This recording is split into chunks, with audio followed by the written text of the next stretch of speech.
ওয়ালিল্লাহি আলান নাসি হিজ্জুল বাইতি মান ইসতাতা ইলাইহি সাবিলা। কোটিপতির উপরে আল্লাহ তাআলা হজ ফরজ করেছেন, কিন্তু তার উপরেও আবার আরেক দিক থেকে হজ ফরজ না। আল্লাহ তাআলা একজন চাষা বসা মানুষের উপরে হজ ফরজ করেন নাই, কিন্তু ওই ব্যক্তির জন্য মক্কা মদিনার রাস্তা আল্লাহ তাআলা খোলা রেখেছেন। খুব শর্টকাট অল্প সময়ের ভিতরে মোটা মোটা কয়েকটা কথা আপনাদের প্রত্যেকের দুয়ার প্রত্যেকের সমীপে আরজ করতে চাই। নাম্বার 1, হজ আপনাকে করতে হবে। কেন করবেন? আল্লাহ রাসূল সাল্লাল্লাহু আলাইহি ওয়াসাল্লাম বলেন, বুনিয়াল ইসলামু আলা খামসিন শাহাদাতি আল্লা ইলাহা ইল্লাল্লাহ। ইসলামের মূল স্তম্ভ খুঁটি পিলার হচ্ছে 5টা। জোরে বলেন কয়টা? আওয়াজ করে জোরে বলেন কয়টা? এই 5টার ভিতরে গুরুত্বপূর্ণ একটা হচ্ছে হজ্জে মাকবুল, হজ্জে মাবরুর, হজ্জে বাইতুল্লাহ। জোরে কোন সুবহানাল্লাহ। ঘর তৈরি করার জন্য প্ল্যান প্রোগ্রাম করে সেখানের ভিতরে জায়গায় জায়গায় উপযুক্ত জায়গার ভিতরে পিলার দিতে হয়। পিলার না থাকলে ঘরের চাল টিকে না, ছাদ টিকে না, ঘর ভেঙে টুকরা হয়ে পড়ে যায়, মানুষ মারা যাওয়ার আশঙ্কা তৈরি হয়। 5টা বিষয়কে আল্লাহ রাসূল সাল্লাল্লাহু আলাইহি ওয়াসাল্লাম 1 নম্বর কালিমা, 2 নম্বর সালাত তথা নামাজ, 3 নম্বর হজ, 4 নম্বর আল্লাহ রাসূল সাল্লাল্লাহু আলাইহি ওয়াসাল্লাম যাকাত, এবং আল্লাহ রাসূল 5ম নম্বরে বলেছেন রোজা। ধারাবাহিকতার ক্ষেত্রে এই 4টার ভিতরে মৌলিকভাবে বিস্তারিত আলোচনা করলে পাওয়া যায় এই 4টার ভিতরে গোটা ইসলামটাকে আল্লাহ তাআলা চমৎকারভাবে ফুটায়া তুলছেন এবং ঢুকিয়ে দিয়েছেন। জোরে কোন সুবহানাল্লাহ। 5 ওয়াক্ত নামাজ সবার উপরে আল্লাহ তাআলা ফরজ করেছেন। আমি বলছিলাম হজ কিন্তু আল্লাহ তাআলা সবার উপরে ফরজ করেন নাই। হজ আদায়ের জন্য মৌলিকভাবে 2টা জিনিসের প্রয়োজন হয়। 1 নম্বর হইল শারীরিক সক্ষমতা, শরীর সুস্থ থাকা। 2 নম্বর হইল আর্থিক সচ্ছলতা। টাকা আছে, শরীর সুস্থ নাই, হজ ফরজ না। কোটি কোটি টাকা, এক কথায় টাকার বিছানার ভিতরে ঘুমায়, ব্যাংকের ভিতরে ব্যালেন্স, ব্যাংক ব্যালেন্সের কোনো কিছুর অভাব নাই, টাকা পয়সা গাড়ি বাড়ির কোনো কিছু অভাব নাই, কিন্তু শরীর দাঁড়ায় না, শরীর দিয়া কোনো কাজ করতে পারে না। আওয়াজ করে জোরে বলবেন এমন বড় লোক জোরে কোন আছে না নাই? এই বড় লোকের জন্য হজ ফরজ না, খুব ভালো করে বুঝবেন। আবার আল্লাহ রাসূল সাল্লাল্লাহু আলাইহি ওয়াসাল্লাম বলেন, একটা মানুষ গরিব মানুষ, তার জন্য হজ করা কষ্টকর। এই নফল হজটা টাকা পয়সা সব কিছু নির্ধারণ করেছেন, সব কিছু ঠিক করেছেন, হজ করার জন্য তিনি যাবেন। খুব ভালো করে বুঝবেন, এই মানুষটা নফল হজ কিন্তু আবেগ নিয়ে মক্কা মদিনা জিয়ারত করার নিয়ত করেছেন। খুব ভালো করে বুঝেন, শরীর সুস্থ আছে কিন্তু টাকা নাই, ওই ব্যক্তির জন্য কিন্তু হজ ফরজ না। তার মানে 2টার সমন্বয় হইলে পরে ওয়ালিল্লাহি আলান নাসি হিজ্জুল বাইতি মান ইসতাতা ইলাইহি সাবিলা। জোরে কোন আল্লাহু আকবার। আল্লাহ রাসূল সাল্লাল্লাহু আলাইহি ওয়াসাল্লামকে ডাক দিয়া কয়, হাবিব, আমার সমস্ত বান্দা বান্দি তোমার উম্মতদেরকে জানায়া দাও, যারা তাদের অনুপস্থিতিতে তারা বাসায় না থাকলেও বিবি বাল বাচ্চা তার জন্য কষ্ট পাবে না, টাকার সমস্যা হবে না, এই পরিমাণ অ্যাবিলিটি আছে, সেফটির সাথে নিরাপত্তার সাথে স্বাভাবিক সাংসারিক কাজকর্ম কমপ্লিট করতে পারবে, এই পরিমাণ টাকা পয়সা যদি কারোর থাকে, আর সে যদি তার বাসায় নাও থাকে, সে যদি না থাকলে কোনো সমস্যা না হয়, এই ব্যক্তির উপরে আল্লাহর রাসূল বলেন আল্লাহ তাআলা হজ ফরজ করেছেন। জোরে কোন সুবহানাল্লাহ। হজ সারা বছর ফরজ না, হজের একটা নির্ধারিত মৌসুম আছে, রমজানের রোজার একটা নির্ধারিত মৌসুম আছে, কিন্তু নামাজের জন্য কোনো মৌসুম নাই, সব সময় নামাজ ফরজ। জোরে কোন ঠিক কিনা? আল্লাহ রাসূল এবার ডাক দিয়া কয়, প্রশ্ন করলাম, ইয়া রাসূলুল্লাহ, হজ করলে পরে এমন 6 লাখ 10 লাখ টাকা খরচ করে যে আমি মক্কা মদিনা জিয়ারত করলাম, আমার জন্য আল্লাহর রাসূল আপনি বলেন কি লাভ আছে, কি বেনিফিট, কি ফায়দা আছে? আল্লাহ রাসূল সাল্লাল্লাহু আলাইহি ওয়াসাল্লাম কয় আমার উম্মত শুনো, যখন কেউ মক্কা আর মদিনা জিয়ারত করে আসে তার যদি একটা টাকার ভিতরে ঝামেলা না থাকে, আজকে সকালবেলা একটা বাচ্চা মায়ের রস থেকে, মায়ের গর্ভ থেকে দুনিয়ায় যদি চলে আসে, ডেলিভারি হয়, সদ্য ভূমিষ্ঠ হয়, এই বাচ্চার আমল নামার ভিতরে কোনো গুনাহ নাই। আওয়াজ করে কয় না ঠিক কিনা?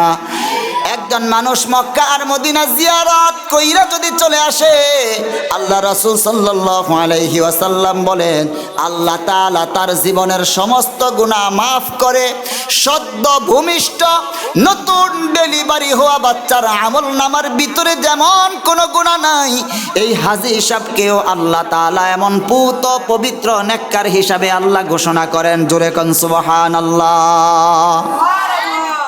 মোহতারাম হাজিরিন, আজকে জুমার আলোচনায় কিছু অংশ শুধুমাত্র বলেছিলাম। মা এবং বোনেরা খুব খেয়াল করেন, আল্লাহ রাসূল ডাক দিয়া কয় বুজুর্গানে দিন আমাদেরকে শিখান, যেই ব্যক্তি সর্বপ্রথম মক্কার জমিনে গিয়েছে, কাবা শরীফের দিকে তাকায় আর ওই প্রথম নজরে তার জীবনে যত নেক দোয়া আছে যদি সে করে, আল্লাহ তাআলা সাথে সাথে সমস্ত দোয়াগুলো কবুল করেন। জোরে কান সুবহানাল্লাহ। শুধু তাই নয়, এবার আল্লাহর রাসূল ডাক দিয়া কয় আল হাজ্জুল মাবরুর লাইসা লাহু জাযাউন ইল্লাল জান্নাহ।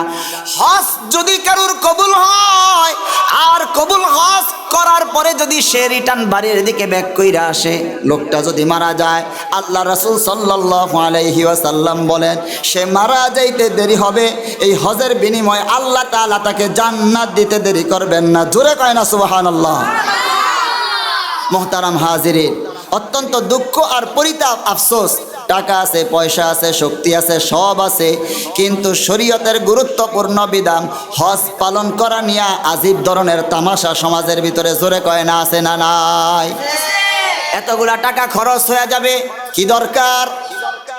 কিন্তু আল্লাহর রাসূল কয় হজ ফরজ হওয়ার পর যদি কেউ হজ না করে, ওই মানুষটা মারা যাওয়ার আগে যদি ইহুদি হয়ে মারা যায়, ওই মানুষটা মারা যাওয়ার আগে যদি নাসারা অথবা বিধর্মী হয়ে মারা যায়, আল্লাহ রাসূল কয় সে কেমনে মারা গেল এটা আমার দেখার কোনো বিষয় না, এবং কিয়ামতের ময়দানে আমি তাকে আমার উম্মত হিসাবেও পরিচয় দিব না। জোরে জোরে কন্না আউযুবিল্লাহ। এই জন্য আমরা প্রত্যেককেই সবার কাছে অত্যন্ত বিনয়ের সাথে, যাদের উপরে হজ ফরজ হয়েছে, হজ ফরজ হওয়ার পরে তাল বাহানা করে হুজুরকে বুঝামো, অমুককে বুঝামো, তমুককে বুঝামো, সবাইকে বুঝাইলাম, কিন্তু আল্লাহ রাব্বুল ইজ্জত ওয়াল জালালের আদালতে কঠিনভাবে পাকড়াও এবং অ্যারেস্ট করা হবে, ওই মুহূর্তে ছাড়ার এবং বাইর হওয়ার, মুক্তি পাওয়ার কোনো সুযোগ নাই। মুহতারাম হাজিরিন, ছোট্ট একটা ঘটনা, আবেগ কাকে বলে আর আবেগের কারণে আল্লাহ তাআলা কিভাবে ইখলাসের সাথে মানুষের হজ করার সুযোগ না থাকলে আল্লাহ কবুল করেন, এরকম একটা ছোট্ট ঘটনা আপনাদেরকে শোনাই। আব্দুল্লাহ ইবনে মুবারক জগৎ বিখ্যাত মুহাদ্দিস, হজ করার জন্য ইরাক থেকে সফর করে মক্কা এসেছেন। একটু খেয়াল করবেন, শর্টকাট কথা। আসার পর মাকামে ইব্রাহিম হাতিমের ভিতরে হেলান দেওয়া অবস্থায় ঘুম চলে আসছে আব্দুল্লাহ ইবনে মুবারক রহমাতুল্লাহি আলাইহি। ঘুম আসার পর কিছুক্ষণ পর হঠাৎ করে উনি দেখতেছেন পায়ের কাছে দুইজন লোক, স্বপ্নে দেখতেছেন দুইজন লোক, পায়ের কাছে দুইজন লোক দাঁড়ানো, শুভ্র পোশাক, সাদা পোশাক, সুন্দর চেহারা, দুইজন লোক একজন আরেকজনের সাথে কনভারসেশন, কথাবার্তা বলতেছেন। আব্দুল্লাহ ইবনে মুবারক ঘুমাইতেছেন আর ওই ঘুমের ভিতরে স্বপ্ন দেখতেছেন। কথা কি? একজন আরেকজনকে প্রশ্ন করছে, বলো তো এই বছর কি পরিমাণ লোক হজ করার জন্য এসেছে? আরেকজন উত্তর দেয় 5, 6, 7 লাখ লোক এই বছর হজ করার জন্য। কত আগের ঘটনা, কত আগের ঘটনা! এই পরিমাণ লোক সারা পৃথিবী থেকে এখানে জমায়েত হয়েছে। এই কথাগুলো যখন বলতেছেন উনি স্বপ্নে দেখতেছেন। হঠাৎ করে আবার প্রশ্ন করে, কয় জানো এই যে 5-6 লাখ লোক এই বছর হজের জন্য এসেছে, কারোর হজ আল্লাহ তাআলার কাছে কবুল হয় নাই, শুধুমাত্র একজন ব্যক্তির কারণে আল্লাহ তাআলা সবার হজ কবুল করেছেন। চিল্লা জোরে কোন মারহাবা। আব্দুল্লাহ ইবনে মুবারক রাহমাতুল্লাহি আলাইহি এতটুক পর্যন্ত শোনার সঙ্গে সঙ্গে ঘুম ভেঙে যায়, হজের কাজ শেষ হয়ে যায়। সবাই যখন বাড়িতে কাফেলা নিয়ে শেষে সবাই চলে যাবে। মুহতারাম হাজিরিন, অত্যন্ত হৃদয় বেদারক ঘটনা। আব্দুল্লাহ ইবনে মুবারক রহমাতুল্লাহি আলাইহি কাফেলার লোকজনকে কয়, যাও তোমরা চলে যাও। একটা লোকের কারণে গোটা ময়দানের ভিতরের প্রত্যেকটা মানুষের হজ কবুল হয়েছে। স্বপ্নের ভিতরে এতটুকু আলোচনার ভিতরে ছিল। দ্বিতীয় ব্যক্তি আবার প্রশ্ন করেছে, ওই মানুষটার নাম কি? সাথে সাথে প্রথম ব্যক্তি উত্তর দিয়েছে আলী ইবনে মুওয়াকিফ। ডাক দেওয়ার পরে তারপরে জিজ্ঞাসা করা হয়েছে ওনার বাড়ি কই। তখন ওই মুহূর্তে ওই ব্যক্তি আবার উত্তর দিয়া কয়, ওই ব্যক্তির বাড়ি হইল সিরিয়ায়। জোরে কোন সুবহানাল্লাহ। আব্দুল্লাহ ইবনে মুবারক রহমাতুল্লাহি আলাইহি সবাইকে একসাথে জড়ো করে বললেন, তোমরা চলে যাও, আমি ইরাকে যাব না। যেই মানুষটার জন্য আজকে গোটা ময়দানের সমস্ত মানুষের হজ কবুল হয়েছে, তার সাথে একটু দেখা করতে চাই। সিরিয়ায় চলে গেলেন। অনেক বড় ঘটনা, একেবারে শর্টকাট, অল্প সময়ের ভিতরে শেষ করে দিচ্ছি। আব্দুল্লাহ ইবনে মুবারক রহমাতুল্লাহি আলাইহি সিরিয়ায় গেলেন। সিরিয়ায় যাওয়ার পরে মানুষজনকে জিজ্ঞাসা করতেছেন, আলী ইবনে মুওয়াকিফ নামক কোনো মানুষকে তোমরা চিনোনি? শহর অঞ্চলের ভিতরে কয় না, এই ধরনের মানুষ চিনি না, দেখিও নাই, নামও জানি না। চিন্তা করলেন, বুজুর্গ মানুষ শহরের ভিতরে থাকে না, হয়তো গ্রাম অঞ্চলে থাকে। গ্রামের দিকে হাঁটা শুরু করলেন। গ্রামের দিকে যাইতেছেন আলী। হযরত আব্দুল্লাহ ইবনে মুবারক রহমাতুল্লাহি আলাইহি গ্রামের প্রত্যন্ত অঞ্চলে যাওয়ার পর একজন মানুষকে জিজ্ঞাসা করলেন, ভাই আমি একজন মানুষকে হন্য হয়ে খুঁজতেছি, তন্ন তন্ন করে খুঁজতেছি, পাচ্ছি না। কাকে খুঁজতেছেন? আলী ইবনে মুওয়াকিফ নামক একজন মানুষকে, আল্লাহর বান্দাকে খুঁজতেছি। ওই লোকটাকে আমার বড় দরকার, তার সাথে আমার সাক্ষাৎ করা বড় দরকার। জাগা মতো যায় হাত দেওয়ার অবস্থা। ডাক দেয়া কয়, ভাই এই মহল্লার শেষ মাথায় একটা বাড়ি পাইবেন। ওই বাড়িটা হইল সনের ঘর, একটা ডেরা ঘরের মতন, কোনো বিল্ডিং কিচ্ছু না। ওই জায়গায় যাইলে পরে যেই লোকটাকে পাইবেন উনি হইল সহজ সরল আলী ইবনে মুওয়াকিফ। আল্লাহু আকবার কোন। আব্দুল্লাহ ইবনে মুবারক রহমাতুল্লাহি আলাইহি গেলেন। হজ যে কত হৃদয় বিদারক, কত চমৎকার, কত হৃদয় গ্রাহী আমল। এবং যত হাজী সাহেবকে দেখা যায় বাইতুল্লাহর চতুর্দিক দিয়া তাওয়াফ করে, এমন কোনো হাজী পাওয়া যায় না যেই হাজীর চোখের ভিতরে ওই মুহূর্তে জর্জর করে পানি পড়ে না। প্রত্যেকটা হাজী ধরার জন্য পাগল হয়ে যায় কাবা শরীফ, গিলাপ ধরার জন্য যুদ্ধ শুরু করে। হজরে আসওয়াদের পাথরে চুমা দেওয়ার জন্য হায়রে প্রতিযোগিতা। নারী আর পুরুষ সাথে সাথে কেউ কাউকে তোয়াক্কা না করে ওই মুহূর্তে কে নারী আর কে পুরুষ কারোর কোনো খবরও নাই। প্রত্যেকটা মানুষ যারা কাবা শরীফ দেখেছেন, তওয়াফ করেছেন, তারাই শুধু এই দৃশ্য বুঝবেন, অন্য কেউ বুঝবে না। প্রত্যেকটা মানুষের মনের ভিতরে একটা কঠিন সিদ্ধান্ত হয়, হজরে আসওয়াদকে চুমা দেওয়া লাগবে, যে কোনোভাবেই হোক। হাতিমে কাবার ভিতরে 2 রাকাত নামাজ পড়া লাগবে। আল্লাহ তাআলা এমন চমৎকার কলবের সাথে একটা সম্পর্ক বাইতুল্লাহর করে দেন হাজী সাহেবদের। জোরে কোন সুবহানাল্লাহ। আব্দুল্লাহ ইবনে মুবারক রহমাতুল্লাহি আলাইহি এলাকায় গেলেন, ঘরের ভিতরে নক করলেন, লোকটা বের হয়ে আসলো। তোমার নাম কি? আলী ইবনে মুওয়াকিফ নাকি? লোকটা ডাক দিয়া কয়, আমি তো আলী ইবনে মুওয়াকিফ।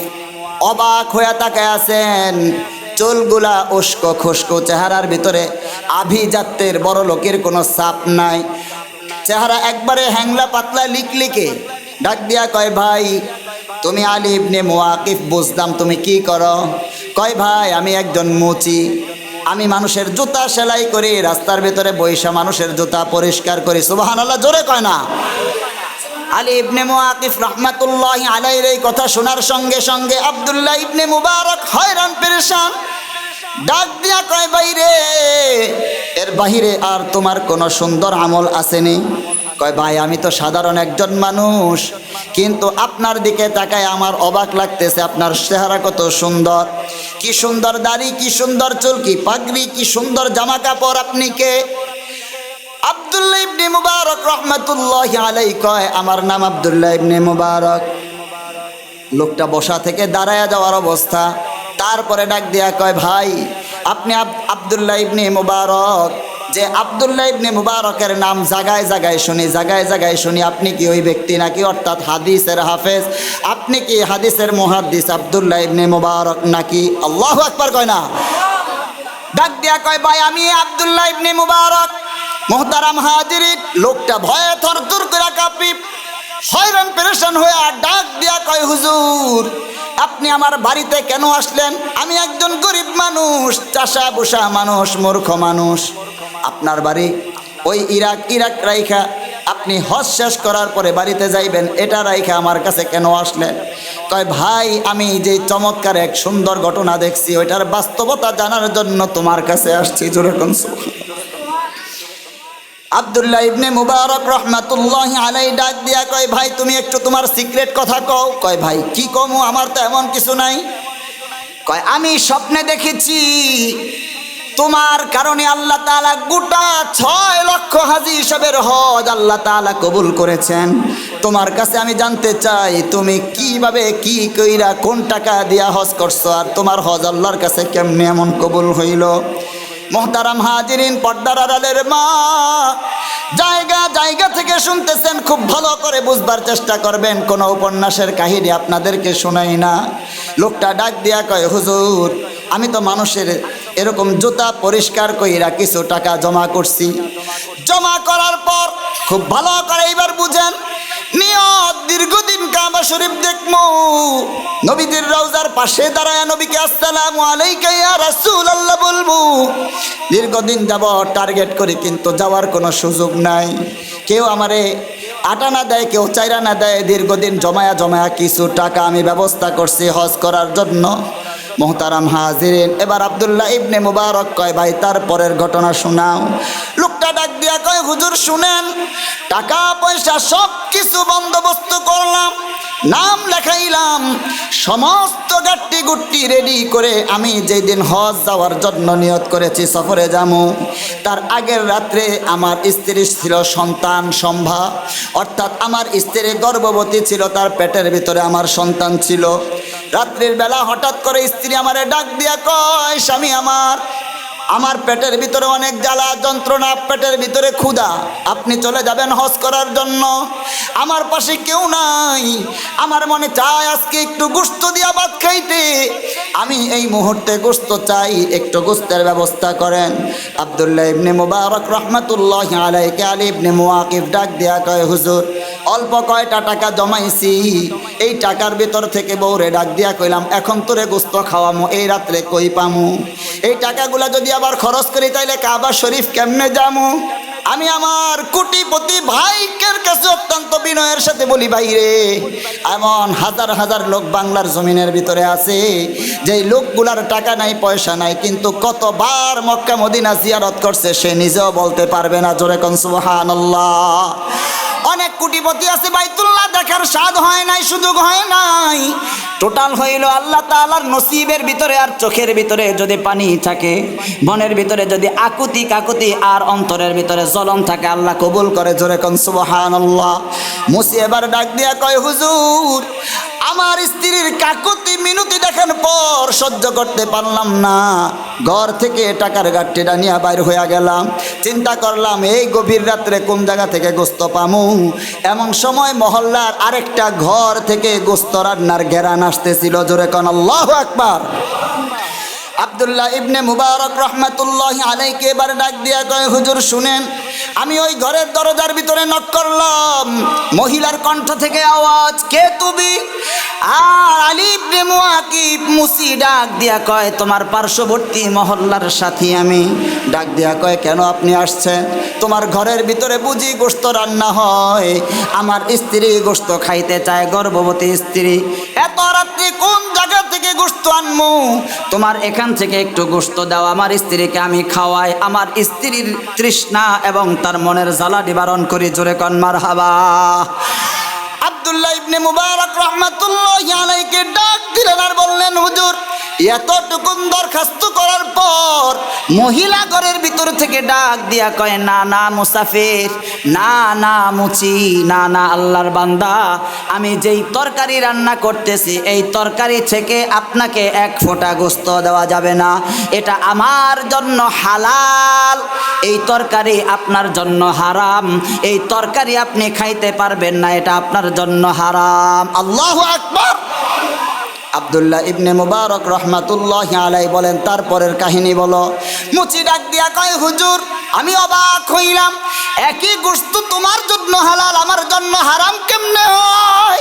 মহিলা এবারে ডাক দিয়া চোখের পানি ফালায়া কান্দে আর কয়, আমার ঘরের ভিতরে আমার অসুস্থ স্বামী, আল্লাহু আকবার বলে, আমার ঘরের ভিতরে আমার অসুস্থ স্বামী, আমার স্বামী কয়েকদিন যাবৎ কোনো কাজকর্ম করতে পারে না, ছোট ছোট বাচ্চাগুলা ঘরের ভিতরে কান্দে ক্ষুধার জ্বালায়, আজকে না পাইরা আমার স্বামী অসুস্থ শরীর নিয়ে ঘর থেকে বের হয়ে গেছে, যাইতে যাইতে মহল্লার বাহিরে যাওয়ার পর একটা ডাস্টবিনের কাছে মরা একটা গাধা পাইছে, গাধা, ওই গাধার একটা পাও কাইটটা আমাদের জন্য ওই গাধার গোস্ত আমাদের জন্য নিয়ে আসছে। মহিলা এবারে ডাক দিয়া কয়, আমার স্বামী আমার রান্না দিল, আমরা তো মারা যাই অবস্থা, এই অবস্থায় আমাদের জন্য হারাম খাওয়া আল্লাহর রাসূল হালাল করেছেন, এই জন্য এই গোস্ত আমাদের জন্য হালাল, তোমার জন্য হালাল না, তোমার জন্য হারাম। এই কথা বলার সঙ্গে সঙ্গে আব্দুল্লাহ ইবনে মুবারক রহমাতুল্লাহি আলাইহির কাছে মুসি এবার ডাক দিয়া কয়, হুজুর কিসের হজ, কিসের গোস্ত আর কিসের কি? আমি অবাক হয়ে গেলাম, চিৎকার দিয়া বললাম, মালিক এমন ঘটনার সাক্ষী তুমি আমারে বানাইবা? আমি তো হজ করার জন্য, আমি মক্কা মদিনা যাওয়ার জন্য চিন্তা করি, কিন্তু আমার প্রতিবেশী কয়েকদিন যাবৎ না খায়া আছে, আমার তো এটা কোনো অবস্থায় বরদাস্ত হয় না। দৌড় লাগাইলাম বাড়ির ভিতরে, বউকে দেয়া বললাম আমার গাড়ি দাও, টাকাগুলা নিয়ে আসলাম, টাকাগুলা নিয়ে আইসা মহিলার হাত দিয়া বললাম, মাগো ও মা, আর মরা গাদার গোশত রান্না করে তোমার বাচ্চাদেরকে খাওয়ানোর প্রয়োজন নাই, একটা পুটলি নিয়ে আসছি রে মা, এই পুটলির ভিতরে কিছু টাকা আছে, এই গাড়ির টাকা দিয়া বাজার করে বাচ্চাকে এবং স্বামীকে ট্রিটমেন্ট করাও, খাওয়াও। সুবহানাল্লাহ, জোরে কন। মুহতারাম হাজিরিন, পর্দার আড়ালের মাগো, আব্দুল্লাহ ইবনে মুবারক রহমাতুল্লাহি আলাইহি শুনতেছেন, অবাক হয়ে আশ্চর্য ধরনের ঘটনা। লোকটা এবার ডাক দিয়া কয়, হুজুর এই ঘটনা, ওই মহিলা আমি পর্যন্ত সীমাবদ্ধ, আমার বউকে আর গোস্ত খাওয়ানো হলো না। পরের দিন সকালবেলা চিন্তা করলাম, এলাকার সবাই জানে আমি হজ করার জন্য যাব, আজকে যদি না যাই তাহলে মানুষের কাছে মুখ দেখাইতে পারবো না। সাথে সাথে রেডি হয়ে গাট্টি গুট্টি গোল করে আমি চলে গেলাম, কিন্তু যাওয়ার জন্য আমি কোনো টাকা পয়সা হাতে নিতে পারলাম না, সব তো আমি দান করে দিয়েছি। আব্দুল্লাহ ইবনে মুবারক রহমাতুল্লাহি আলাইহি মুচি ডাক দিয়া কয়, হুজুর এলাকা থেকে বের হই, হাজিরা সবাই কাবার পথে হাঁটে, আমি কাবার পথে হাঁটবো, টাকা নাই, আমারে তো আর মক্কা মদিনায় নেওয়া হবে না, এই জন্য আমি আস্তে আস্তে গ্রাম ছাইরা বন জঙ্গলের দিকে হাঁটা শুরু করলাম। বনের মাঝখানে গেলাম, আরশে আজিমের দিকে হাত উঠাইয়া বললাম, মালিক তোমার কাবা দেখার বড় স্বাদ ছিল, তোমার নবীর রওজা দেখার বড় স্বাদ ছিল, কষ্ট করে করে কিছু টাকা পয়সা জমা করলাম, কিন্তু আজকে ওই টাকা দান করলাম, আমি তো তোমার কাবা দেখতে পারলাম না, যাইতে পারলাম না, এমন গরিব তুমি বানাইলা, আর বুঝি জীবনে কোনোদিন কাবা দেখা হবে না। চোখের পানি ফালায়া ততদিন কানলাম যতদিন ওই মক্কার হজ হাজিরা ফিরা না আসতেছে, ততদিন এই জঙ্গলের ভিতরেই থাকলাম। আল্লাহু আকবার, জোরে কন। মুহতারাম হাজিরিন, এই ঘটনা শোনার সঙ্গে সঙ্গে আব্দুল্লাহ ইবনে মুবারক বলেন, তারপরের কাহিনী বলো। লোকটা এবারে ডাক দিয়া কয়, শুনেন, এরপরের অবস্থা হলো, যখন সমস্ত হাজিরা মক্কা মদিনা থেকে দেশে ফিরে আসছে, আমি আর দেরি করলাম না, আমিও হাজির বেশ ধরে ধরে আস্তে আস্তে বাসায় চলে আসলাম। বাসায় চলে আসার পর এলাকার অন্যান্য হাজিরা আস্তে আস্তে এক একজন আমার সাথে সাক্ষাৎ করার জন্য আমার বাসায় আসা শুরু করলো। সুবহানাল্লাহ, জোরে কর, আওয়াজ করে এখন সুবহানাল্লাহ। মুহতারাম হাজিরিন, আমি অবাক হইলাম। এক হাজি আইসা কয়, ভাই আব্দুল আলী ইবনে মুওয়াফিককে ডাক দিয়া কয়, তোমারে আমি কাবা শরীফের মাতাফের ভিতরে তওয়াফ করা অবস্থায় লাব্বাইক লাব্বাইক বলা অবস্থায় তোমারে দেখছি, এরপরে আর দেখলাম না। আরেকজনে কয় তোমারে মিনার প্রান্তরে দেখলাম, তারপরে আর দেখলাম না। আরেকজনে কয় তোমারে আরাফাতের ময়দানে একসাথে অবস্থান করতে দেখেছি, তারপরে আর দেখলাম না। আরেকজনে ডাক দিয়া কয় তোমারে আমি মক্কা থেকে মদিনার মুসাফির অবস্থায় দেখেছি, তারপরে আর দেখলাম না। সুবহানাল্লাহ জোরে কয়। মুহতারাম হাজিরিন, শুধু তাই নয়, আব্দুল্লাহ ইবনে মুবারককে ডাক দিয়া আলী ইবনে মুআফিক মুচি ডাক দিয়া কয় হুজুর, এর কিছুক্ষণ পরে আরেকটা লোক আমার কাছে আসছে। আসার পরে ডাক দিয়া কয় ভাই তোমারে তো আমি হন্য হয়ে পাগলের মতো খুঁজি, তুমি আর আমি দুজনে একসাথ হইয়া যখন মক্কা আর মদিনা সফর করলাম, মদিনার নবীজির রওজার পাশে দাঁড়াইয়া যখন আসসালামু আলাইকা ইয়া রাসূলুল্লাহ বললাম, ঠিক ওই মুহূর্তের অবস্থা ছিল তুমি আমার কাছে একটা টাকার গাট্টি দিয়া বলছিলা ভাই এই নবীজির রওজার ভিতরে সালাম দিলাম, টাকার গাট্টিটা রাখো, তোমার কাছ থেকে আমি পরে নিয়ে যাবো। তুমি তো টাকার গাট্টি আর আমার কাছ থেকে নিলা না। ও মুসলমান, পর্দার আড়ালের মাগো, এই কথা বইলা লোকটা টাকার গাট্টি হাতে দিয়া বাড়ির ভিতরে কয় তোমার টাকার গাট্টির আমানত তুমি লইয়া যাও। সুবহানাল্লাহ জোরে কন।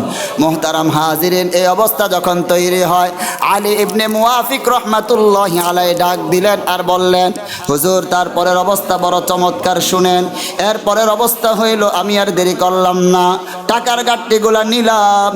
আমি অবাক হইয়া তাকায়া রইলাম, ঘটনা কি কিছুই বুঝলাম না। আলী ইবনে মুআফিক রাহমাতুল্লাহি আলাইহি এই ঘটনা শোনার পর আব্দুল্লাহ ইবনে মুবারক রাহমাতুল্লাহি আলাইহি বলেন, কাবা শরীফ যাওয়ার জন্য তোমার মনের ভিতরে জ্বলন ছিল, মায়া ছিল, আবেগ ছিল, ভালোবাসা ছিল, ইমোশন ছিল, তুমি যাইতে পারো নাই। বন জঙ্গলের ভিতরে যে আল্লাহ তাআলার কাছে চোখের পানি ফেলাইয়া কাঁদছো, নিঃস্বার্থভাবে মানুষের পাশে যায় তুমি দাঁড়াইছো, আল্লাহ তাআলা কুদরতিভাবে তোমার হজ শুধু কবুলই করেন নাই, আল্লাহ তাআলা কুদরতিভাবে হজ করাইয়া যেই টাকা তুমি দান করেছো টাকাও তোমার কাছে ফিরাইছে, এবং তোমার বরকতে গোটা ময়দানের 6 লক্ষ হাজির আল্লাহ তাআলা হজ কবুল করেছেন। জোরে কোন সুবহানাল্লাহ। আল্লাহ তাআলা আমাদের সবাইকে হজ্জে বাইতুল্লাহ নসিব করুক, সবাই পড়েন আমিন। আল্লাহ তাআলা আমাদের সবাইকে মক্কা মদিনা যাওয়ার তৌফিক দান করুক, সবাই পড়েন আমিন। আল্লাহ তাআলা আমাদের সবাইকে দুনিয়ার কিচ্ছু দেখলাম না, কোনো কষ্ট নাই, কিন্তু আল্লাহ রাসূলের রওজা না দেখায়া, আল্লাহ রাসূলের উপরে কোরআন নাজিল হয়েছে হেরা পাহাড় না দেখায়া, জাবালে রহমত না দেখায়া, আরাফাতের প্রান্তর না দেখায়া, মিনার প্রান্তর না দেখায়া, আল্লাহ তাআলা মাকাম ইব্রাহিম না দেখায়া, সাফা মারওয়ার সাই না করায়া, আল্লাহ তাআলা মিজাবে রহমত সহ মাতাফের চতুর্দিকে না ঘুরাইয়া আল্লাহ যেন একজনকেও দুনিয়া থেকে উঠায়া না নেন, সবাই পড়েন আমিন। আল্লাহ তাআলা আজকের এই শর্টকাট যে আলোচনাগুলো করেছে আল্লাহ তাআলা কবুল করুক, সবাই পড়েন আমিন। ঢাকা মাহফিল, সুস্থ সমাজ গড়ার বিপ্লবী চেতনায়।